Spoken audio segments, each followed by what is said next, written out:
Se servir de la vie comme d'un miroir. Il est assez remarquable que quand on a une faiblesse, par exemple un ridicule, un défaut ou une imperfection, comme on l'a plus ou moins naturellement, on la considère comme très naturelle. Elle ne vous choque pas.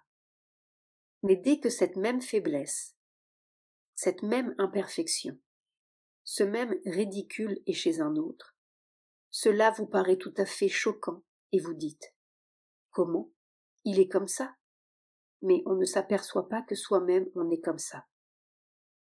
Et alors, à la faiblesse et à l'imperfection, on ajoute justement le ridicule de ne pas s'en apercevoir.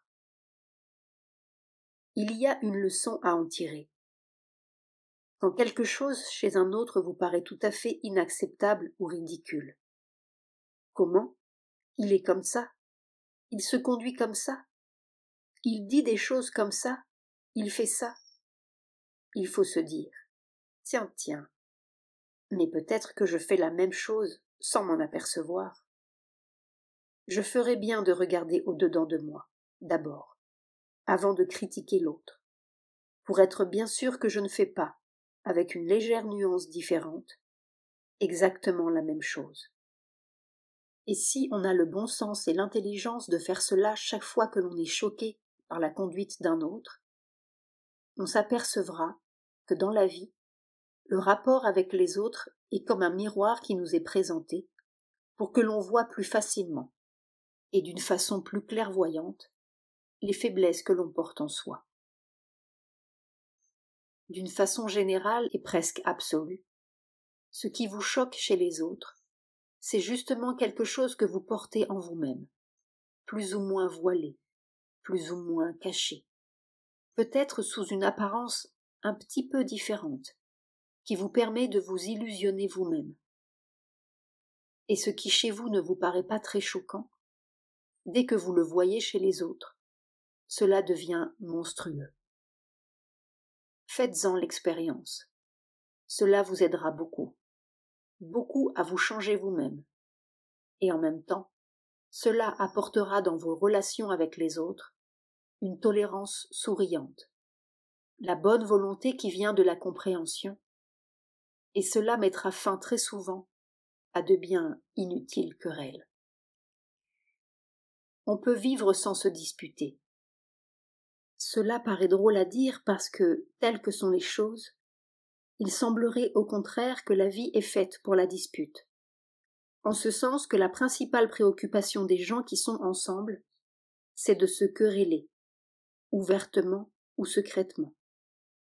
On n'en vient pas toujours aux mots, on n'en arrive pas toujours au coup, heureusement, mais au-dedans de soi, il y a un état d'irritation perpétuelle, parce qu'on ne rencontre pas tout autour de soi la perfection que l'on voudrait soi-même réaliser, et que l'on trouve assez difficile à réaliser.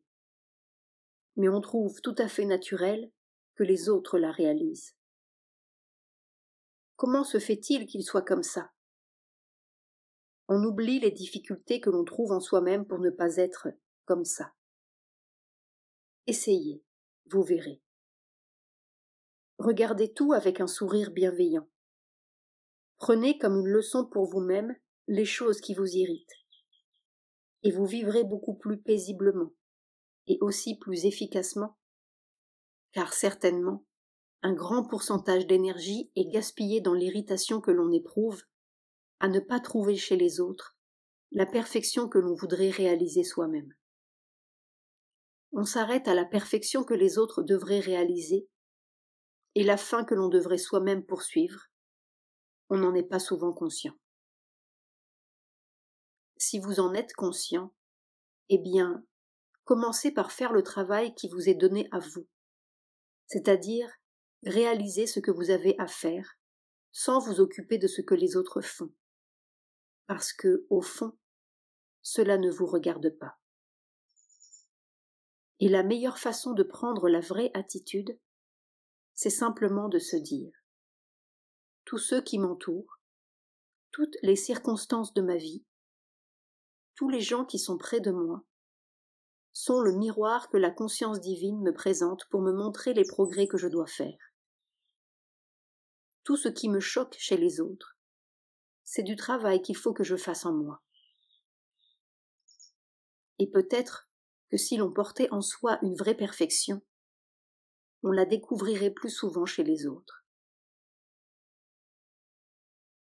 Pensée et aphorisme, Jnana, la mère.